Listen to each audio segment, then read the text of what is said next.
Muy buenas tardes, señoras y señores. La clausura de este ciclo que hemos dedicado al análisis de la geopolítica actual es el marco que hemos escogido para una nueva sesión de nuestros diálogos cosmopolitas, un formato en el que invitamos a figuras destacadas del panorama cultural internacional.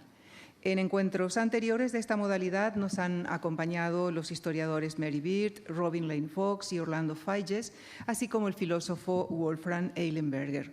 En esta ocasión, nuestro invitado es el pensador político e historiador británico John Gray, quien dialogará con el coordinador de este ciclo, el profesor Fernando Vallespín.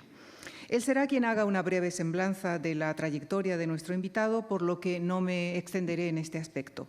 Permítanme concluir saludando en su idioma a nuestro invitado, Professor John Gray. Welcome to Madrid. Welcome to the Juan Marc Foundation. We are really very pleased to have you here with us. Thank you very much. Thank you. I'm delighted to be here.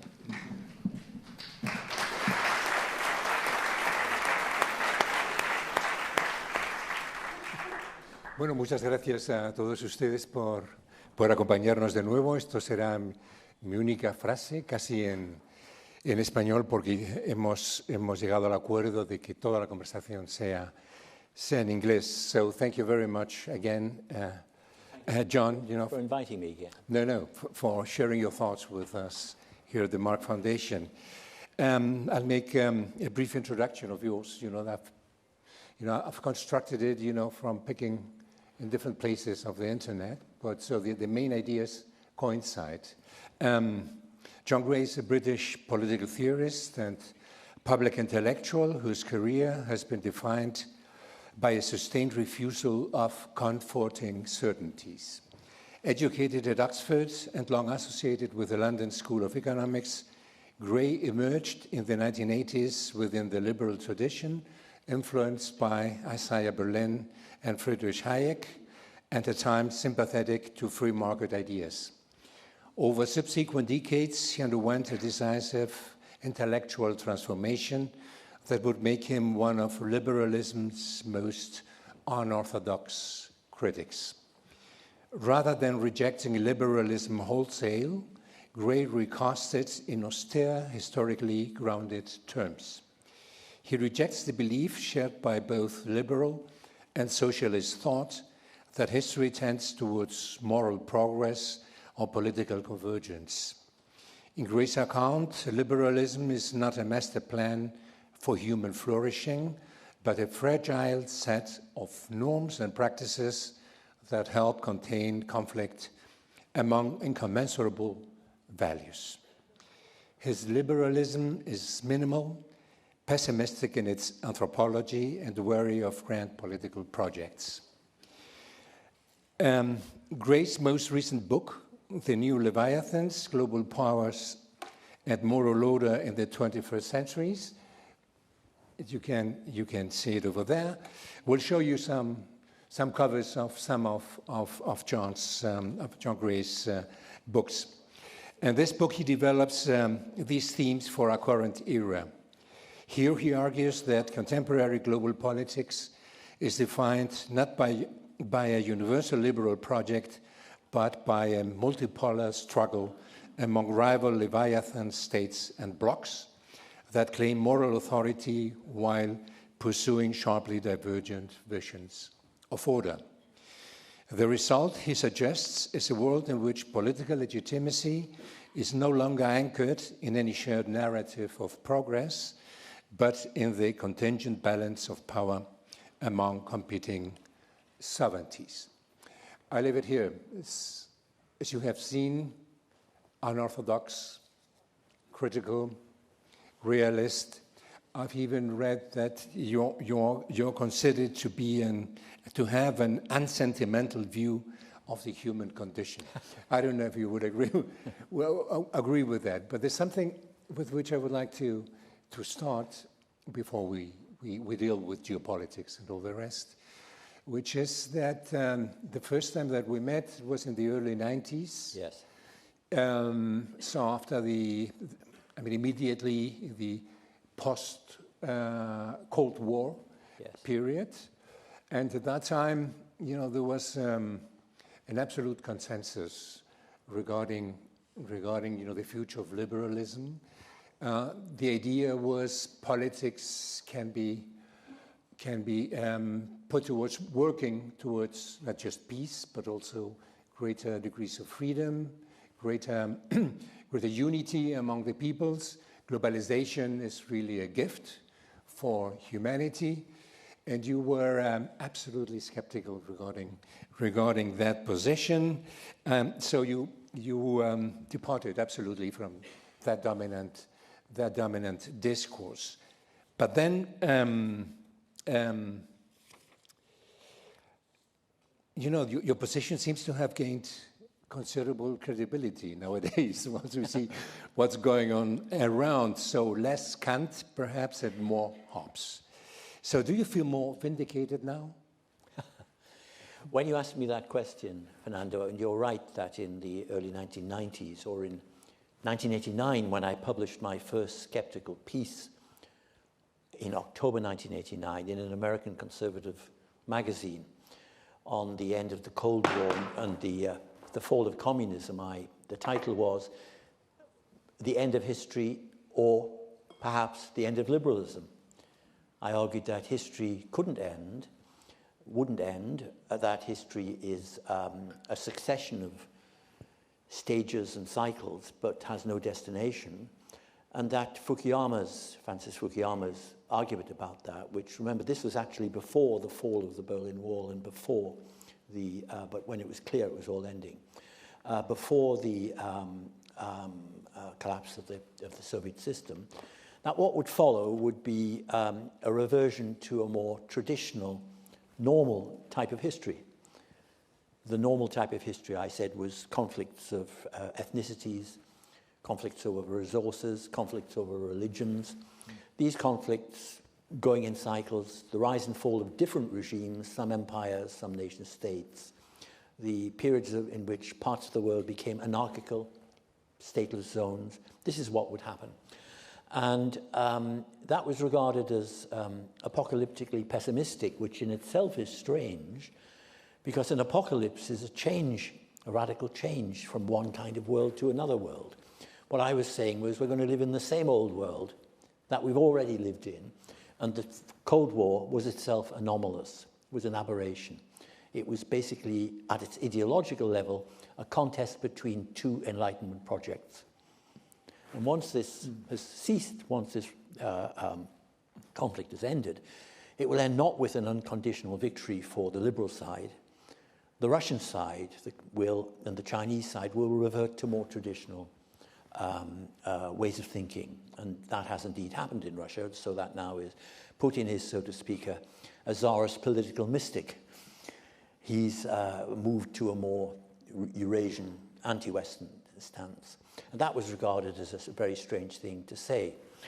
But if you ask now, do I feel vindicated 30 years later, I'm reminded of the anecdote, which perhaps was based on a true story, of what the Emperor of Mexico said when he was taken out by French forces in the 1860s to be shot, as he was shot. And as he was taken out to be shot, he paused because his chef, his cook, was standing in the audience. And he turned to the cook, as he was about to be shot, a minute later, as he was, he said, "I told you this would happen, but you wouldn't believe me. I warned you that this would happen, and you said it was impossible." And he was taken out and shot. So I don't feel vindicated in that. I feel vindicated, but only in that rather ironic sense, which is that much that I warned against has happened. And much that I warned against will still happen. There is yet to be some of the conflicts I warned about. What I thought would happen was that the world would return to something like the pre-1914 dispensation. Yeah. Mm-hmm. A world not of a single hegemon, a single superpower. I did not think then, and I do not think now, that the United States of America will be replaced by China, say, or another hegemon. We live in a world with several great powers, competing and collaborating, but largely competing for resources, for influence, for technological advance, even for territory in parts. And this, as we know, is a rather dangerous, because after what happened in 1914 was a first catastrophic war, what's sometimes called the European Civil War.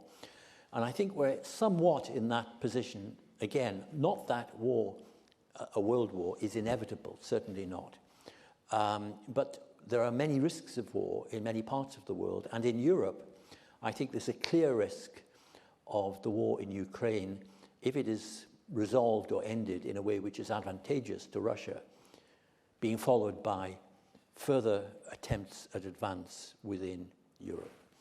So we're back to classical history with all of its dangers and all of its risks. And I think what we need then, what we need in the circumstances which we're now in and that are unfolding, are some of the classical virtues: stoicism, determination, realism, courage.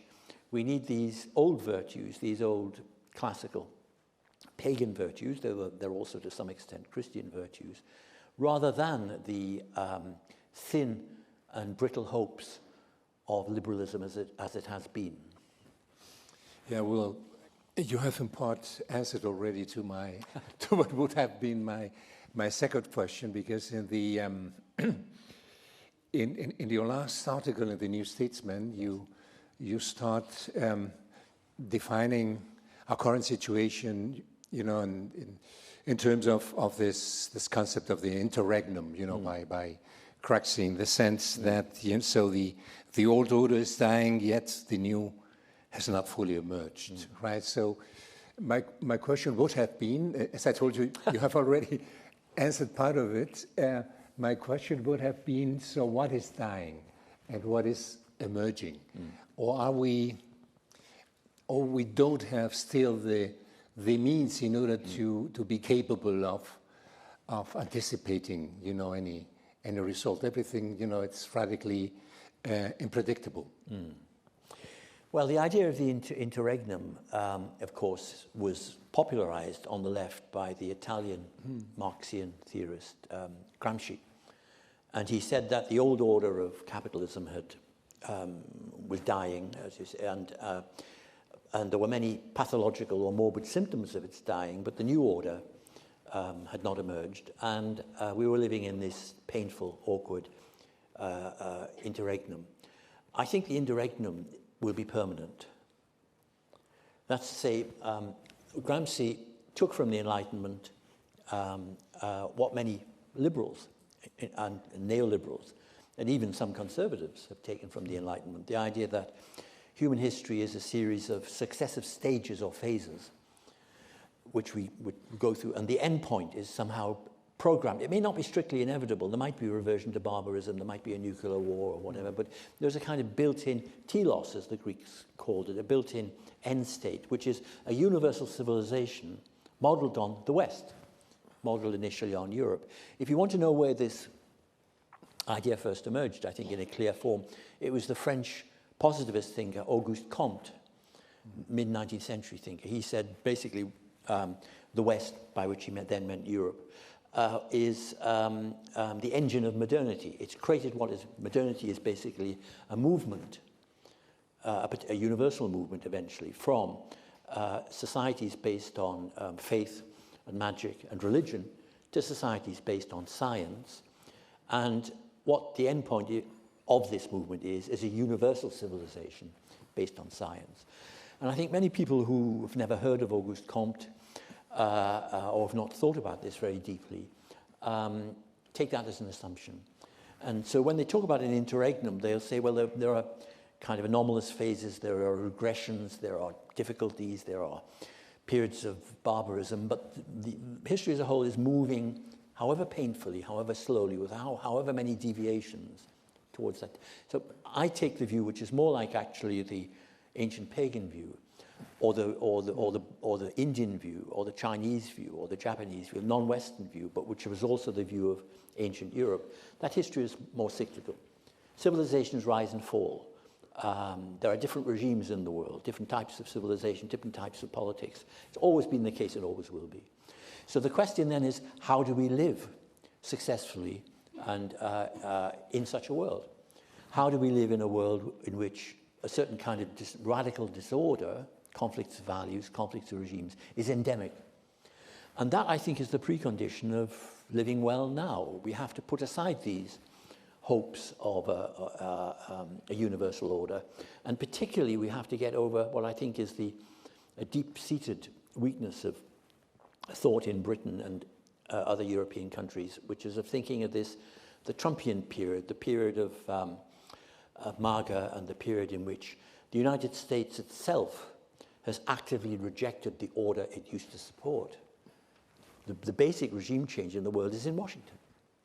The Washington was the basis of, I think most of us in this hall now are old enough to remember the semi-forgotten Washington consensus, an economic consensus partly, but also political, emerging partly from Fukuyama's writings, but those of many others too, according to which the type of democratic capitalism that existed in the United States in the 90s, say, would become universal. The deep irony, the deep paradox is not that it hasn't become universal. Of course it hasn't. It was never possible, actually. The deep irony is that it's been actively rejected, the model, in America itself. In America itself, it's protectionist, free trade is rejected. The government, the Trump administration is deeply involved in various aspects of the economy, in the crypto economy, the virtual economy, in the banking sector. Rare earths, resource companies, they're taking active states in them. It's become a dirigiste economy, actually, not a free market economy. And that's come from the very source of this supposedly eternal neoliberal order. I mean, I think the most, in a sense, alarming or offensive thing I said in the 1990s is that this order, which was believed not just by Fukuyama but by practically everybody to be permanent, would be very short-lived. It turned out to be, 30 years, tops. Yeah, but I remember when when we first met, in the early 90s, that you were telling us that you were being constantly invited to the United States because they wanted to be scandalized. You probably don't remember that. No, but they were scandalized. Yeah, but look how much... But they learned nothing. Yeah, how much the country has changed, right? Yes. Because they have now an absolutely affirmative culture, so they don't want even be slightly criticized. No. So, I should say one thing. I think the idea of decline in America hasn't been so much cancelled, but it's always used in a pedagogic way, because the assumption is if we can identify any aspect of American decline, we can reverse it within 8 years. Well, the decline of great powers does not take 8 years, and it cannot be reversed in 8 years. So you're right. Now, they don't want to hear any of this because it's more realistic, because it's nearer at hand. They're not interested in the entertainment value of being scandalized. They're frightened by that possibility, so they adamantly deny it. Yeah, but on the other hand, so I want to stop for a while with Trump, right? So because in a sense, lots of people believe that Donald Trump is, it's a narcissistic president, that his policies are based on whims, that of him, but somehow, do you think that most of his policies would have been taken anyway? So, has it been an accelerator of changes that were already on the way? And I'm thinking particularly on something that affects Europe directly, which is to let us pay us for defense, or this more accommodating stance with Russia and China, or even the idea of the NATO, and I mean that would have happened anyway, probably, right? So, I think Trump is in part an acute accentuation of trends in American thinking and policy that were going on under the Biden administration even. The Biden administration was tilting towards protectionism in certain respects. And the Biden, there'd long been discussions in American defense circles about Europe not fairly sharing the burden of its defense, and of what to do about the rise of China. But Trump's, I suppose, is more radical, as well as being more, in a way, more coarse in the way he expresses things, has been more radical. He's accelerated that development to a point at which, first of all, I think it's irreversible, a very important point. Many aspects of the Trumpian project, or the Trump's America, or the Trumpian world. I mean, he has achieved one thing which he wanted to achieve, to be the best known person in the world. The world's leading reality television showman, penetrating deeply into the imaginations and consciousness and subconscious mental life of almost every human being on the planet. He's actually achieved that. So he is a phenomenon. He is a world historical phenomenon. And I mentioned to a group I addressed in Oxford recently, I said, just as Napoleon was, the philosopher Hegel saw Napoleon after a great battle, the Battle of Vienna, I think it was. And he said, this is the world spirit on horseback. And I said, there must be many people in the world now who look to Trump and say, here's the world spirit in his golf cart. And of course it's Napoleon was a liberating figure, but also brought great wars and disasters with him. Trump is even more profoundly divisive and ambiguous figure, but he's an enormous. I think, in other words, it's not only acceleration of existing trends, though they were there.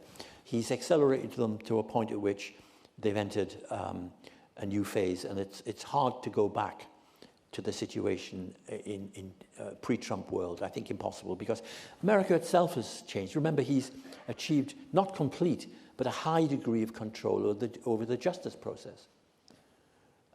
He, in his first period in the White House, he stacked the Supreme Court in his favor. It's not perhaps wholly in his power. It could eventually rule against his tariffs and so on, but nonetheless, the separation of powers in America is not what it was.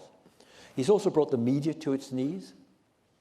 Most of the American media, not just the Washington Post, which has been semi-destroyed by Bezos, its owner, in the last few weeks or days, but all of the different aspects of the American media have been reshaped. They're afraid of Trump, as most American businesses are afraid of Trump's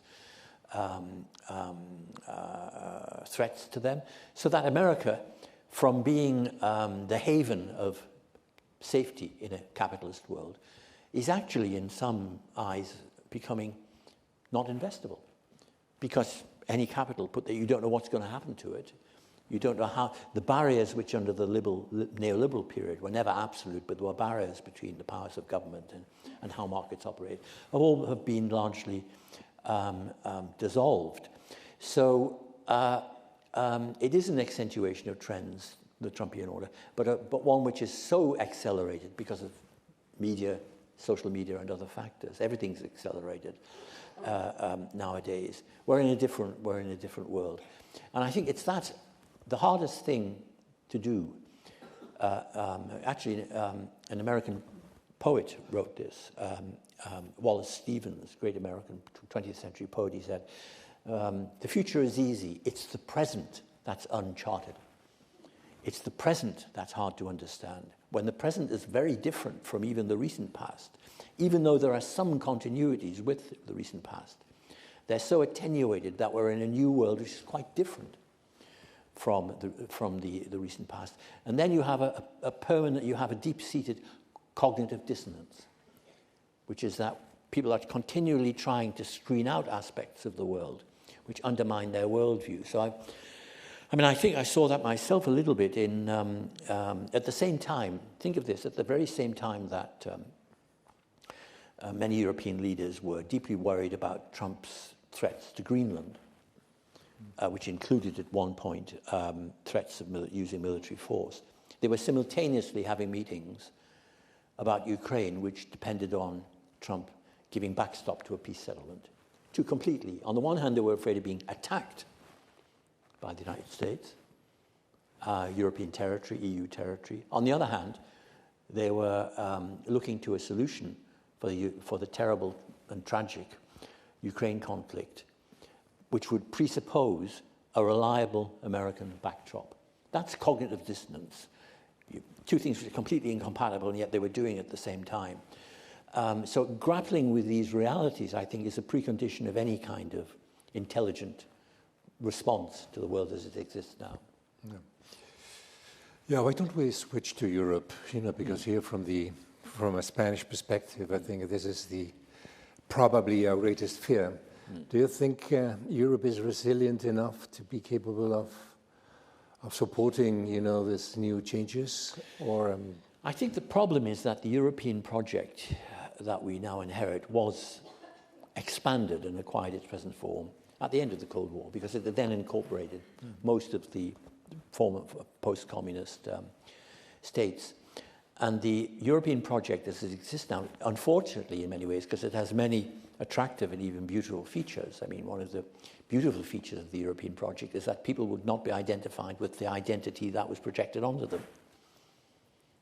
I mean, the history of Europe in the 20th century was a period in which people would say, I'm Austrian, and someone else would say, no, you're not Austrian, you're Jewish, which was not a very auspicious moment for them.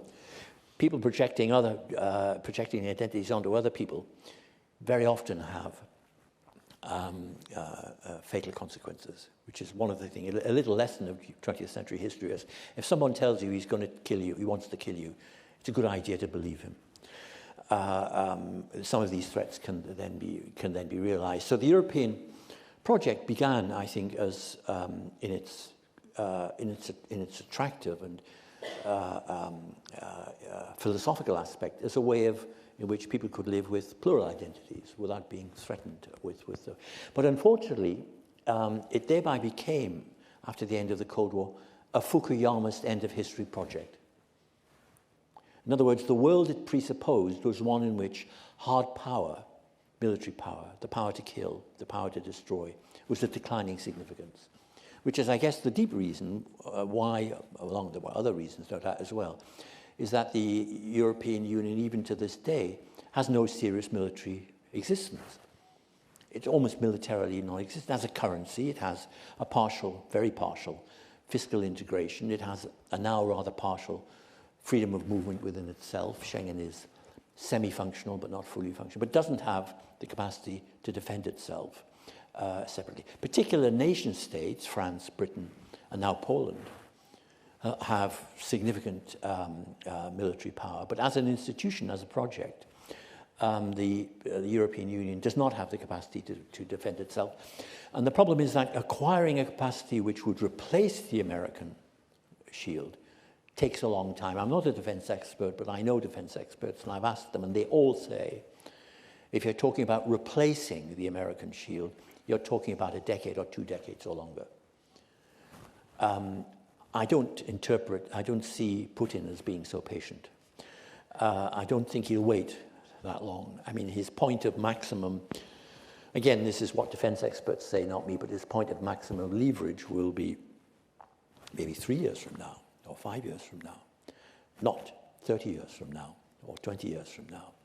What can be done is particular countries, as I say, the Swedes, the Finns, the Baltic states, and the Poles, can build their defences as rapidly and as firmly as possible to have a deterrent effect.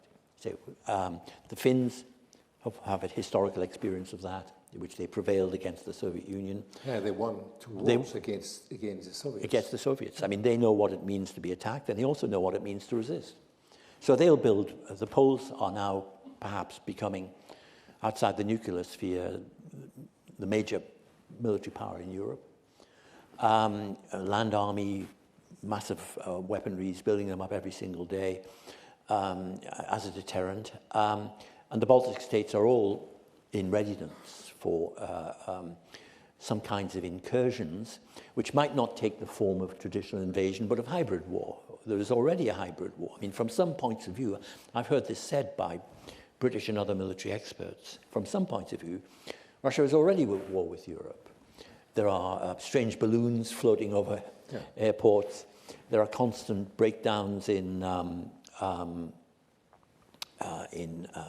public infrastructure through cyber attack. There are even assassinations and sabotage of various kinds. So from their point of view, they're waging this hybrid war. And one thing I would say is that although another world war is not inevitable and can be prevented, the boundaries between war and peace have been irrevocably blurred.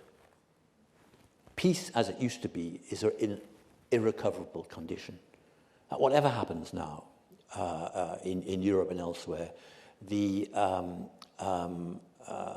forms of hybrid war, opinion information warfare, cyber warfare, mysterious breakdowns in public services and so on, will continue, whatever else happens. So I think a key problem for the Europe is of building its defences, at least to the level at which they can't replace the Americans. I mean, one thing the Americans have, for example, is satellite intelligence. The Europeans have some, but not enough.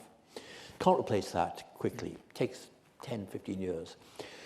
But then we get to the second issue, which is that many European states, including Britain and France, and I think possibly Spain as well, are fiscally challenged.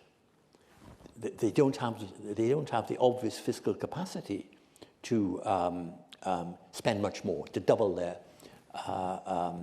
expenditure on defence, which would be required even to do something quickly to act as a deterrent against. So it's a very perilous, I would say, situation that Europe is in now. And I'll just add one further thing. It will be made more complicated, perhaps, by political changes, because when many people in the left in Britain now, particularly now that the Starmer government is very weak, the so-called soft left is becoming more and more strong, and they're very keen on reuniting with Europe. Well, one contingent aspect of that is, are you ready to reunite with Europe? A Europe which in just over a year from now may have a national rally president in the Élysée Palace. If Bardella, or probably rather than Marine Le Pen, wins that, which must at least be a reasonable possibility. Cannot be as. Are you willing to live in and unite with, to be integrated into a Europe in which one of the great founding powers will have a populist government? I think you have touched upon quite an interesting subject, which brings me to another, to a small reflection and then to another question, which is, we're talking about the new breakdown between on the one hand the United States and Europe on the other hand. But if we look at it, there's really a fracture that crosses both the United States and Europe, yes, which is a political fracture, yes, which divides so a liberal camp on the one hand and then a populist camp, right? So and this and I think this is another problem for Europe, but also for the United States, because if I talk to American colleagues, they would all say, well, this is reversible. Donald Trump may be reversible. We can start now in November, in the midterm elections. So there's still people with a lot of optimism, right? Which I know you don't share, right? But and there's also a lot of people with I think there's more pessimism in Europe regarding the possibility of key states falling in the hands of national populists. So Poland in 27 seems to be the key year. So next year, Poland has the Czech Republic already has. Yeah, and then the presidentials in France.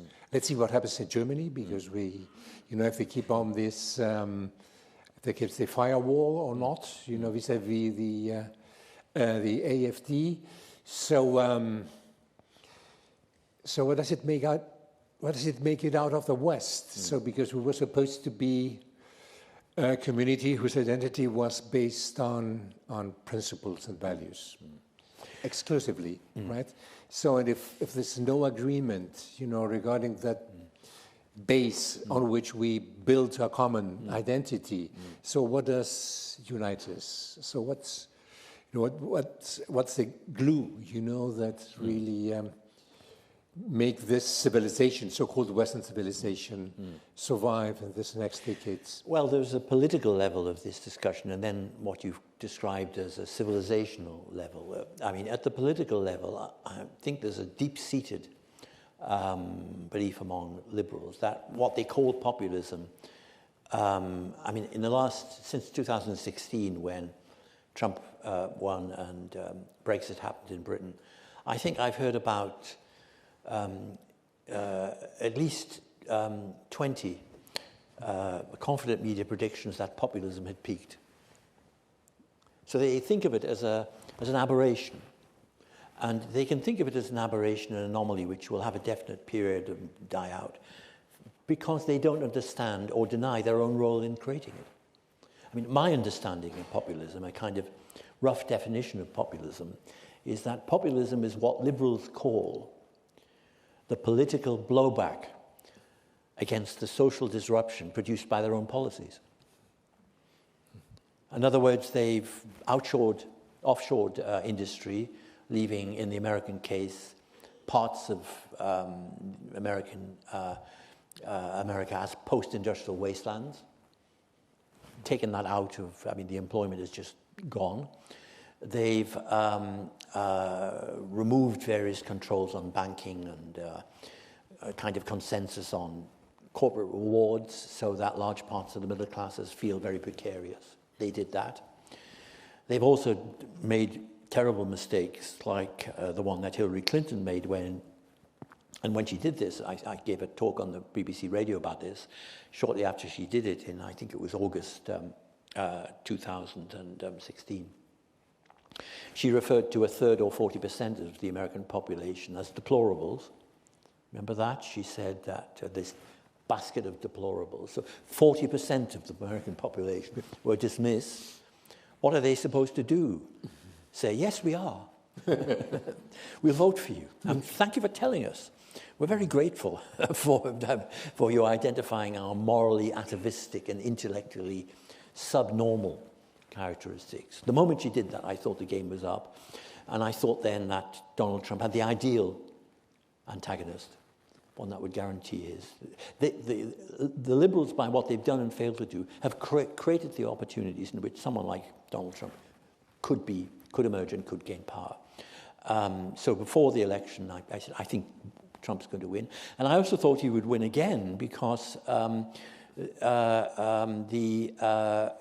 Democrats did not reform their views of the majority of the population. Basically, their candidates, not only did they deny Biden's evident cognitive decline, but they also put up a candidate who did not move away from the positions that had brought about populism in the first place. So they need someone much more subtle or substantial than Kamala Harris proved to be. So the key, I think, difficulty for liberals in understanding this situation is that they're bound to think of it as a sort of almost inexplicable eruption of irrationality, of populist demagoguery, which in part, of course, it is, but without looking at the underlying structural conditions and the underlying policies which created it in the first place. So reformulate your question again. It was just... Yeah, the civilizational one. The civilizational one. Well, I think the civilizational one, I mean, the extent to which the West it can become again, and if it ever was, an integral civilization. We have to remember that before the First World War, America was building itself as a separatist civilization from Europe. They called Europe the old world, the dying world, the corrupt world, the world that was passing away. And they were building a city on a hill which would have a different history. And I think this has been revived. It's a very deep element in American culture, a providential view of history. That what came about in America was radically different from what had ever existed before, which is one of the deep reasons, by the way, that Fukuyama was accepted in America. I mean, when I saw Fukuyama, and I've interacted with him on many occasions in Europe and in Britain and in China and elsewhere, but when I saw him lecturing in Vienna on the end of history, I thought, well, that's a slightly comical episode, if any. Does he talk to you? Yes. Because you also as a yes, we talk frequently. We talked in Beijing, and I say maybe half a dozen or a dozen times in the last 20 or 30 years. I mean, he's a thoughtful individual, he's a decent individual, and he really, and a very influential individual, with some interesting, his best books are not those for which he's most widely known. I mean, some of his books on the emergence of modern political orders are really very interesting in part. So I respect him as a thinker, even though I think he's radically mistaken. And his problem has been somehow to explain why he was either misunderstood to start with, which I don't think he was. I think he meant what he said. Yeah, exactly. What he meant, if you boil it down to a kind of empirical prediction, if you like, he thought that the only legitimate governments in the future would be regimes of democratic capitalism. All the rest would be rejected. That's what he thought. Now, it's almost the opposite of that which has happened. What's happened is that what legitimates the government now is economic growth, the ability to achieve peace, but I think above all, continuing growing living standards. And this is, and law and order. And in this respect, Western countries have not been the most successful and are not the most successful. I mean, if you like, the underlying assumption of many Western liberals is that the whole of the rest of humankind long more than anything else to be like them, to be like the liberals. Do they anymore? Yeah. Do they, when they look at capital cities, when they look at how people actually live, when they look at levels of Western debt, and education, do they really? I doubt it. But your question was, can there be an integral Western civilization? Not in the old sense, I don't think. Not in the old way that there was. First of all, the Americans have rejected that. When they talk about Western civilization, they mean American nationalism. That's what they mean.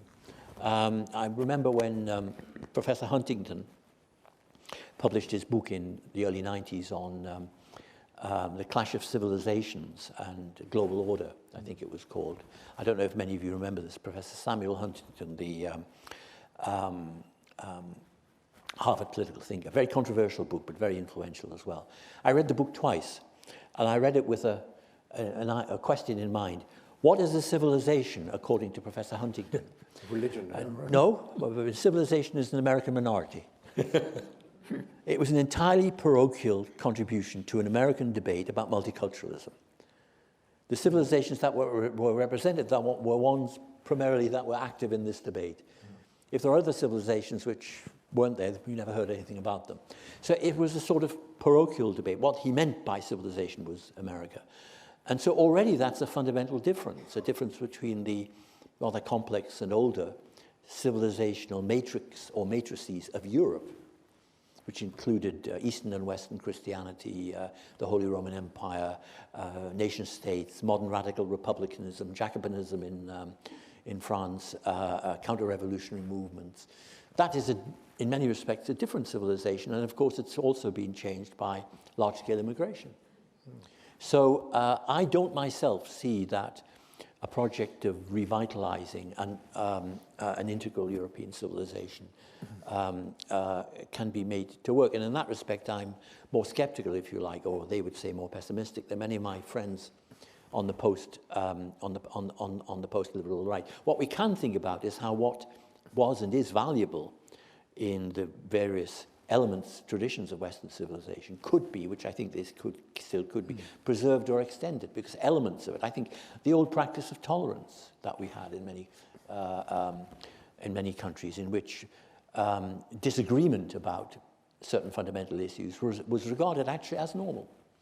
I mean, what I think is to regard disagreement on some important values and issues as abnormal is dangerous, and yet there's the other side of it. The philosopher Wittgenstein said In order for there to be disagreement, there has to be first agreement.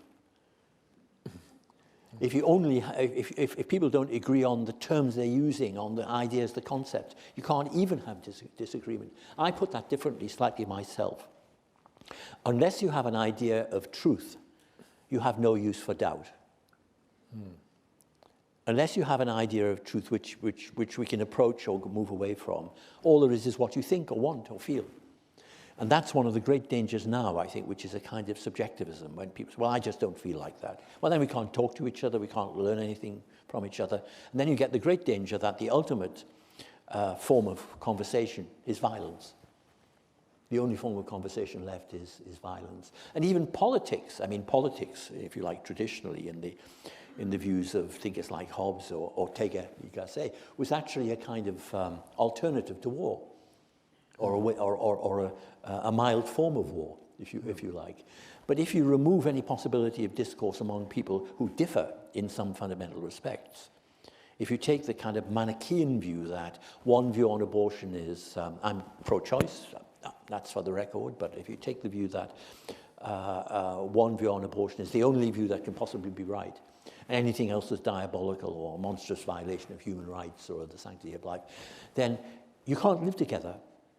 And that's what happened in the United States in the early 90s. I wrote an essay suggesting, which was then considered slightly crazy, I say, if America really descends into a period of deep internal culture war, deep cultural divisions, the trigger may well be abortion.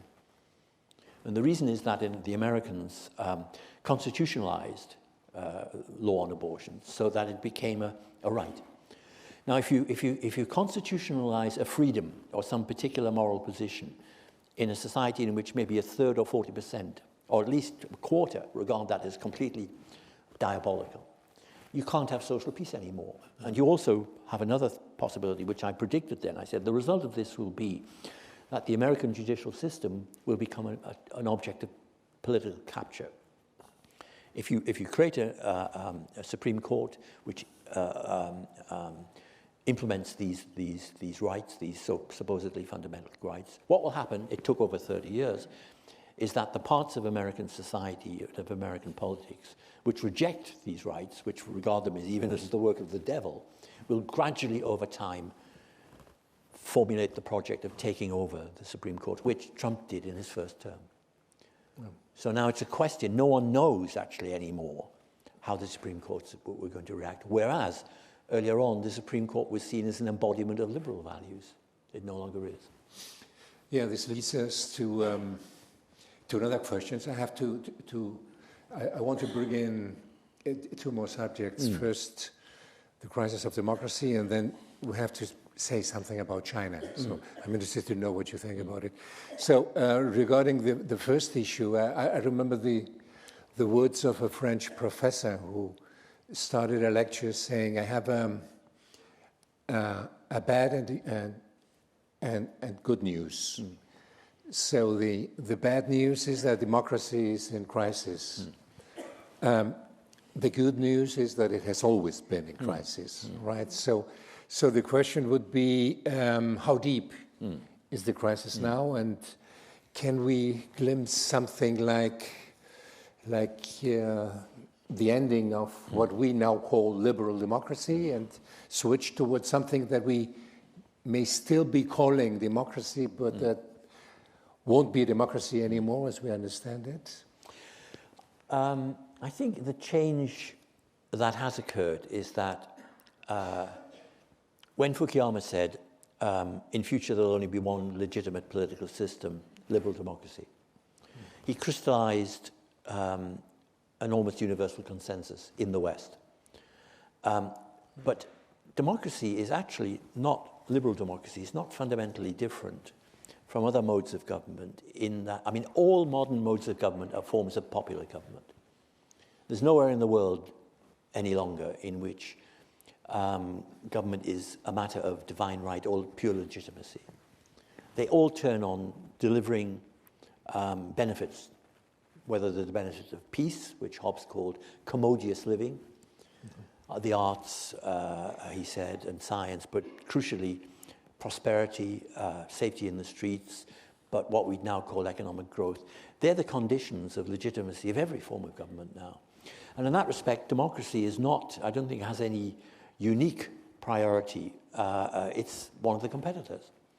And the main weakness, I think, in democracy is the functional weakness is that its capacity for growth, and even now I would say in Europe for technological innovation, has been surpassed partly by America, even Trump's America, a sort of post-liberal majoritarian democracy almost, and China, to get to China. Because if these non-democratic, in the case of China, or illiberally democratic, imagine if Trump or a successor to Trump, imagine if Trump gets to the end of his term, hard to imagine, but there is an election, and he's replaced by J.D. Vance. It's one possibility, not maybe the most likely, but one. Then America will, I would suspect, then become an even more of a illiberal democracy. It would still be a democracy, as in the sense that, for example, Viktor Orban's Hungary is a democracy, in the sense you can imagine circumstances in which he will fall. I would think that's even not unlikely in the next few years. But it's not a liberal democracy in the sense in which we use it, because there have been... Orban's Hungary. Oh, Orban's Hungary, Viktor Orban's Hungary. It's not a liberal democracy in the sense that we're used to it, in that there have been many changes in the constitution, there have been concentration of media power, there have been various changes which have turned it into it's still democratic in the sense that the government can be removed by the vote. But in other respects, it does not embody what are regarded as liberal democracies. And that's a possibility for post-Trump America. But there's also China itself, that it could move on under this state-led type of capitalism it has to ever more rapid and substantial and consequential forms of technological advance, that it can surpass the United States, as maybe it already has done through DeepSeek, the chat system it's developed, in AI, artificial intelligence, in quantum computing, in bioengineering, in many areas of science-driven technologies. It's catching up, it's a peer, or it even is perhaps overtaking. And that's where the danger for democracy. Democracy can't survive as a system for long if it becomes a backwater of poverty, even relative poverty. It can't survive for long because, of course, as part of that, it will produce internal movements which are very unhappy with this. The parts of the populations that are becoming poorer or becoming more precarious or more indebted or more taxed will resist. And then there will be anti-democratic movements, as they were in in Europe in the 30s. It's not like Europe in the 30s in many ways, because what happened in Europe in the 30s was, I think, very largely the impact of the First World War, which destroyed the pre-existing patterns of society, destroyed the old imperial structures and so on. But something like that can be happening. So I guess the way I would think of it is that democracy is one of several contenders for legitimacy in the modern world. And nothing guarantees that legitimacy, even in relatively long-standing democracies. If long-standing democracies suffer from apparently insoluble problems of overspending and debt, if they suffer from internal cultural divisions which seem intractable, if they suffer from, if they're not can't afford to be militarily strong anymore, then they'll become more and more marginal, and the more and more marginal they are in world affairs, and the poorer they become relative to other countries, the more they're threatened, the more there will be internal challenges to these failing democracies. So I don't think the future of democracy is guaranteed. On the other hand, we have to remember that authoritarian regimes do make gigantic mistakes. The mistakes of authoritarian regimes are often larger than the mistakes of democracies. For example, Xi made a gigantic error, I think, over COVID, not only in incubating it, as probably was incubated in Wuhan, but also the shutdown in China was even more harsh and brutal and during the pandemic. During the pandemic. I mean, that was an overreaction on his part. The problem, democracies often repeat the same error, but authoritarians do the same, but often, sometimes on a greater scale. Democracies have repeated the error of regime change. They kept on trying to do it. I remember when, after the Iraq War, which I opposed before it started and said it would be catastrophic. It was worse, by the way. People say I'm pessimistic. I'm never as pessimistic as what actually happens. I was surprised that it was even as bad as it was. What I said would happen in Iraq, and I said this in the New Statesman before the American invasion, I said what will happen is the breakup of the Iraqi state, because if you remove a dictatorial regime which has identified itself with the state, then if you remove the dictatorial regime, you destroy the state. That is what happened. But it was worse than I thought. There was ISIS, there was the attempted genocide of the Yazidi people. The only winner at that time from that disastrous intervention was Iran, actually, which grew stammer. Everyone said at the time, we'll never do this again. Then they did it again in Libya. Some people pointed out, not just me but others, if you topple Gaddafi, what happens? Well, but they learned something, you know, if we look at what happened in Venezuela, right? They learned not to do regime change. Yeah, exactly. But they're talking about it in Cuba now.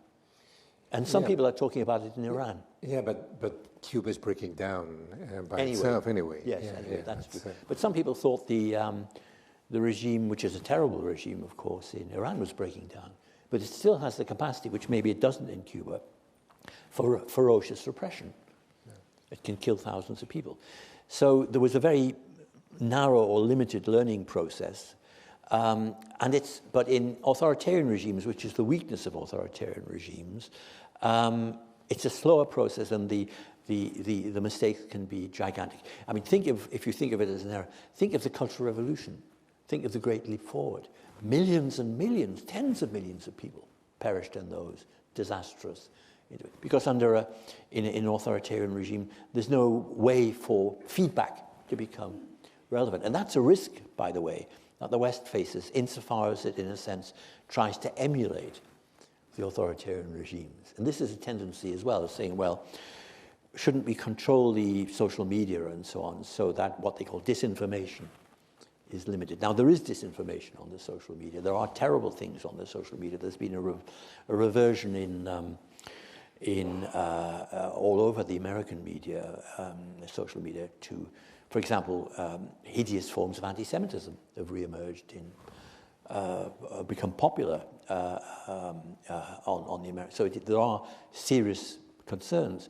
But imposing a single narrative or a single type of opinion, a single version of progressive opinion on the social media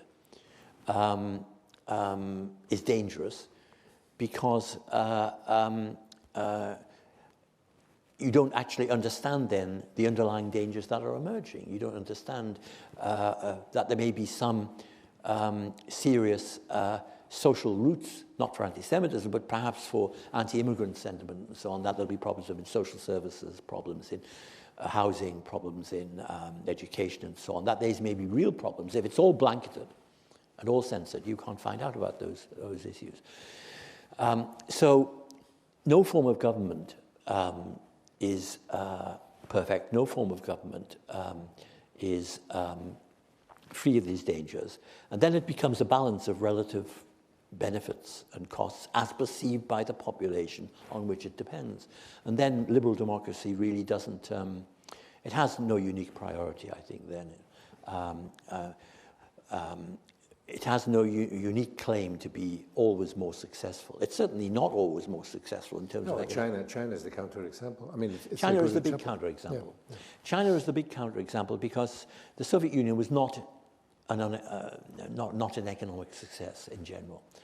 There was significant growth in the defense industry in parts of the Sputnik and various technologies it copied or stole from the West. But parts of the Soviet Union really never regained the level of prosperity they had under the Tsars, actually. The economic growth was rapid in the late Tsarist period. It was not negative, but China is an economic success. And it hasn't stopped being an economic success since it's become more authoritarian. One of the predictions, by the way, that people like to make in the West was that to the extent that China became more authoritarian, as it has done under Xi, technological progress would slow down. It has not happened. It's a kind of myth, a Western myth, that in order to have consistent technological innovation and progress, you need a kind of entrepreneurial liberal market. But it's falsified. It's, as Popper would say, it's a falsified, Karl Popper, it's a falsified theory. And yet it's what Western countries cling on to because they've got nothing else. This tells you, by the way, that in terms of its internal self-belief, is quite weak in the West. There's no longer a theological basis. There's no longer even a strong philosophy of history. Secretly, I think many Westerners, particularly in Europe, regard their period of global domination or global power as an accident, a historical accident, which I think it was. But that doesn't stop us from trying to preserve what we inherit. That is still a value, and I think cannot only be tolerance. You can't live on tolerance alone. You can't live on irony alone. You have to have some commitments to things that you value, and I would say, actually, myself, that human individuality is an important thing, which is why I'm rather critical of some post-liberals who say that we must all be part of integral communities. Well, what happens if you belong to more than one, or what happens if you fall between these communities? Where do you end up then? I think that has to be reasserted, that value, and we need a certain confidence in reasserting it. But we can't any longer think that there is a recoverable, integral Western civilization when quite clearly there's not. And even if there could be, its future would be contingent partly on the type of life, including material life, including peace, including what Thomas Hobbes called commodious living in peace with each other and able to trade and interact with each other, but intellectually and in economic ways, and thereby benefit from each other. Unless there are these material benefits, social benefits of Western liberal democracy, it will disappear. Thank you very much. Well, I wish I could end on some note of tremendous optimism. I wanted to ask you if you have a last statement that can give us any hope. Well, I think there's one very hopeful thing, which is that if we're returning, as I think we are, or have already returned, to the normal pattern of human existence, in which every society contains conflicts, in which the world contains many different regimes, and they're not tending to convergence on a single regime. If we're returning to that, or have returned it, many, many people have lived worthwhile lives in those periods. Some have suffered badly. Many have been underprivileged. Women and other groups have been shut out and so on. But countless millions of people have lived. I mean, the plays of Shakespeare, so people falling in love with each other. They still have deep passions back then. It could end in tragedy, as it always does, or comedy, as it often does. But the richness of human life has not actually been diminished. The richness of human life and of human possibilities is what it always was. In other words, we shouldn't make the meaning of our lives or the richness of our lives depend on a rather shallow narrative of progress. I remember reading a memoir by a woman writer who wrote of her time during the Second World War, and she said, well, what I did during the Second World War was dance for 5 years. I enjoyed dancing. I had the best dances of my life during that period. Now, luckily, I mean, the experience of many people in Europe was different and much worse. But even in very trying circumstances, can bring out not only the best in people, the most courageous, but also the happiest in many ways. We shouldn't be possessed by an idea of progress or happiness, which makes everything that we live a kind of prelude to something later that often doesn't come. It's better simply to deal with the circumstances as they exist now, cope with them, enjoy them, and don't make the whole of one's life a bet on some future condition of happiness or progress, that is hypothetical. I've written a little book on cats called Feline Philosophy, and it's my best-selling book probably ever, which tells me something about cats. Cats certainly don't live on the basis of an expected utopia. They certainly don't live in the belief that some future state of their lives will be better than their lives have ever been before. They live predominantly in the present. And they don't live either. They're not haunted by bad things that have happened to them. I mean, one of the difficulties of being a human being is that we have not just conscious but unconscious memories which frame our way of viewing the world. I don't think cats aren't like that. They can be reminded of traumas, but until they actually are reminded, they don't think about them. So maybe we can learn from other animals, and from cats in particular, perhaps.